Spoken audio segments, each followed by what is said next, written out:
Sir வணக்கம் sir. வாழப்பாடியில் இப்போ சந்தப்பேட்டை பகுதியில் திரௌபதி அம்மன் அருகில் சென்றாய பெருமாள் கோவில் எதிரே ஒரு புதிதாக ஒரு அரிசி கடையை ஒரு நண்பர் துவக்கியிருக்காரு.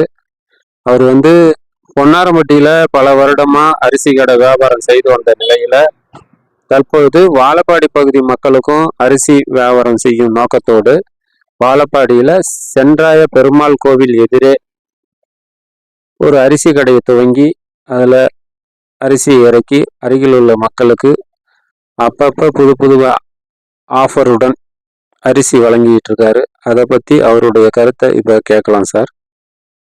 வணக்கம். பொன்மாரியம்மன் அரிசி கடை. நாம் கிட்டத்தட்ட ஒரு வருஷமா அரிசி வியாபாரம் பண்ணிட்டு இருக்கிறோம். இப்போ பழனியாபுரத்தில் ஒரு கடை இருக்கு, வாழப்பாடியில் ஒரு கடை இருக்கு. தரமான அரிசி இருக்கு நம்மளிடம். அனைத்து ரக பிராண்டு அரிசியும் இருக்குது. வரவங்களுக்கு என்னால் முடிஞ்ச வரையில் குறைச்சி கொடுக்குறோம். நல்ல தரமான அரிசி கொடுக்குறோம். இப்போ பொங்கலுக்கு ஒரு ஆஃபர் பண்ணோம். மறுபடியும் நம்மளால முடிஞ்சது ஒரு ஆஃபர் பண்ணி வரவங்களுக்கு அனைவருக்கும் ஏதோ ஒன்று பண்ணி கொடுக்கணும்னு ஒரு ஆசைப்படுறோம். நம்மளிடம் கஸ்டமர் தான் முக்கியம். தரமான அரிசி கொடுக்குறோம். ரொம்ப நன்றி.